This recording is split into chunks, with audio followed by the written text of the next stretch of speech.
In the modern age, privacy is an ever-increasing concern, whether that's the apps on our phones, cookies on websites, or facial recognition in stores. Yeah, apparently that's an actual thing.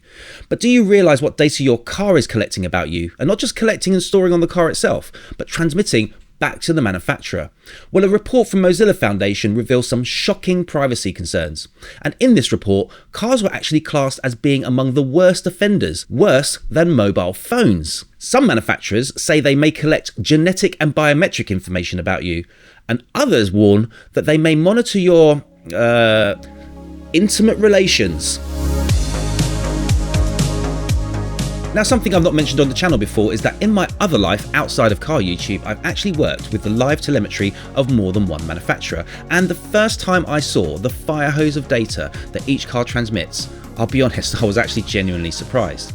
Now, one of the most obvious things is your GPS location.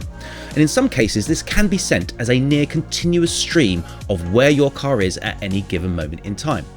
Now, there's actually some really good reasons as to why your car would need to do that. An EV-specific example of using your GPS is actually for managed charging services. So there are energy service providers that can actually manage when all of the vehicles that are plugged into their network do or do not charge in order to offer a better rate. And to do that, your manufacturer needs to know if you're at home or not, therefore needs to know the car's location.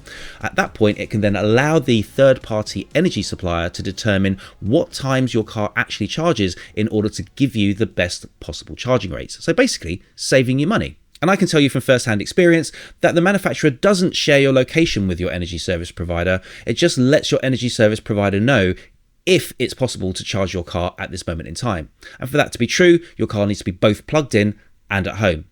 Another good reason for using GPS data is safety.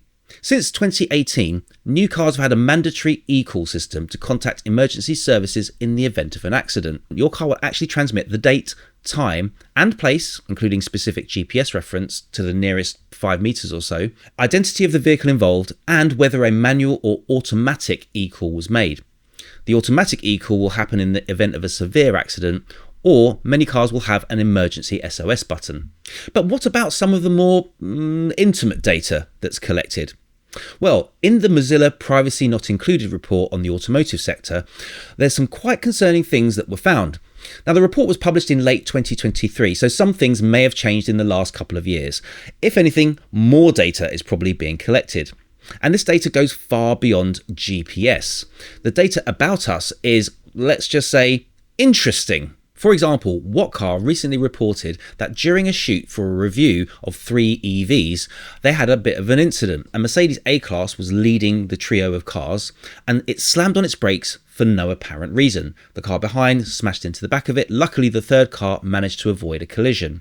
Now, of course, they were driving close, but that was kind of something they always do. It's just a normal part of how they were shooting cars. When this was reported to Mercedes, they were able to come back and say that the car did an emergency stop, quite rightly, because the vehicle detected a pedestrian. It turned out the pedestrian was actually a photographer in the back of the camera vehicle. The hatch was open, the photographer was harnessed in, and the car saw a person in front of it and assumed it must have been a pedestrian.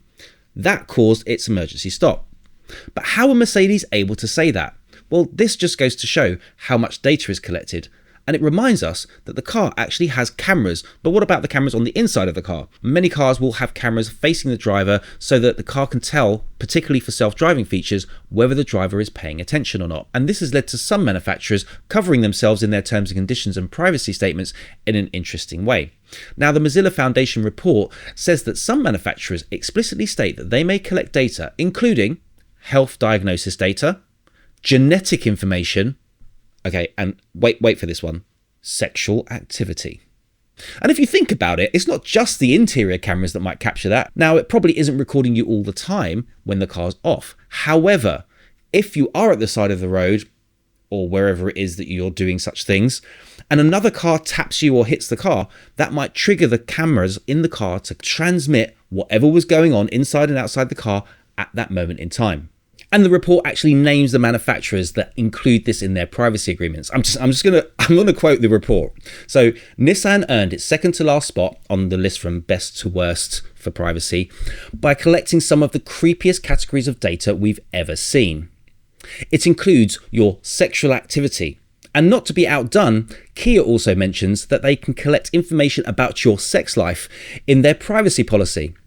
Oh, and 6 car companies say they can collect your genetic information or genetic characteristics. I don't even know what that means. Okay, moving on from that previous scenario, we've also got to consider who your data might be shared with, other than just the manufacturer. Now, I gave you a legitimate reason earlier as to why a manufacturer might share information with an electricity supplier. However, the Mozilla report also notes that some manufacturers reserve the right to collect and use data not related to providing the vehicle or services requested. This includes profiling and behavioural inference. Now, there was actually a case in the US where people found that their insurance quotes were going up at renewal time, and in some cases were having their insurance entirely refused. It turned out that JayEmm was selling data about each individual vehicle to an information broker that sold risk scores to an insurance company. So what was happening is they were actually finding out how you were driving your car, building a risk score based on that data, and then telling the insurance companies what that risk is. Now, I don't know. If I haven't signed up for a black box insurance policy, then I don't think insurance companies should actually have access to that information. After that was discovered, JayEmm actually said, right, we're not going to do that anymore. It's bad. We're not going to do it. And when it comes to these automated assessments of our driving abilities or risk, I genuinely don't trust them.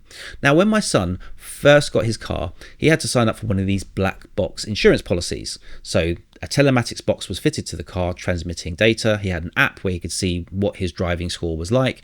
And if the driving score was going to fall below a certain level, then his insurance would go up. Well, one day we were driving along, approaching the roundabout. He started slowing down so soon for that roundabout. And he was literally just brushing the brake, just very, very gradually bringing the car to a stop on the entry to the roundabout. And then came out the other side, and then the app pinged. I'm like, but you were going so slowly. He said, I know. I can't see what he could have done any differently. Mozilla also highlighted that many manufacturers say they may share data with service providers, affiliates, or business partners, and in some cases for targeted advertising purposes. And then there's how the data might be used for law enforcement and litigation. Now, in Counsel magazine, a US publication, one lawyer was defending a particular case where an expert witness analysed vehicle telemetry. And they actually showed an example of this telemetry, and it included the date and time a speed limit sign was detected, the longitude and latitude data of where the car was for every single entry in this particular log, what gear changes happened, when doors were opened, when they were closed, Wi-Fi access points detected. Now, in this case, from what I understand, this data actually corroborated the defense's story, so that kind of worked out well for them. And then you have to think about what happens to the data after you sell your car. Now, I think we all know it's a good idea to do a factory reset on your car to make sure that you erase all the data stored on the car. But did you know that with a connected vehicle, that will send a signal back to the manufacturer so that they can then disassociate any new data sent by the car from you as a customer? This now increases the importance of that factory reset, because what you don't want is for new data about that car with the new owner being associated with you, because you don't know what they're doing.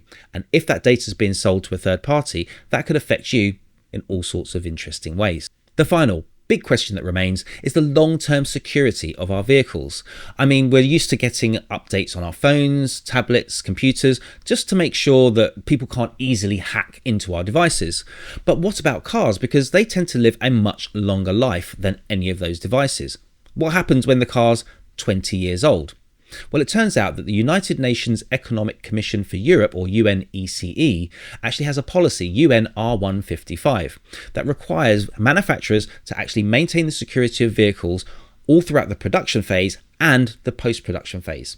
And it defines the post-production phase as the period in which a vehicle type is no longer produced until the end of life of all vehicles under the vehicle type. The phase ends when there are no longer any operational vehicles of a specific vehicle type.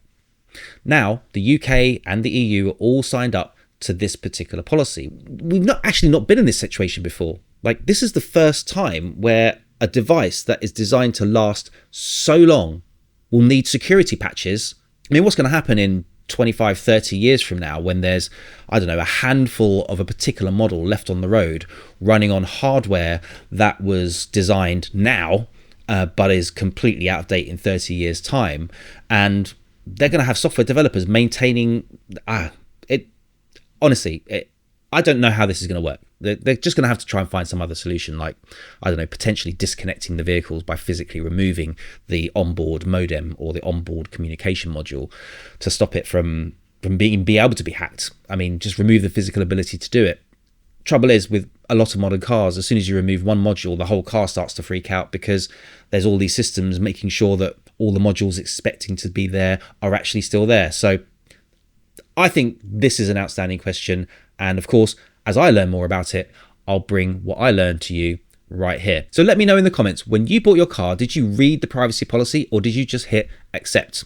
Because you accepted not just on your behalf, but on your passenger's behalf, on your kids' behalf, on behalf of the parents of your kids' friends who you might carpool on the school run with, and you don't even know what it says. And I'm also interested to know if anything surprised you today. But whatever the case, I would love it if you would leave a like on this video. Hopefully I've earned it. And I would love it if you would subscribe to the channel, because it really, really helps us so much. And don't worry, Will and James will be back on the channel soon, and we'll be out on the road doing some fun stuff with cars and some driving reviews, as well as some more track events this year. And if you want to come and join us at the track this year, make sure you check out the link in the description. Hope to see you soon. Bye-bye.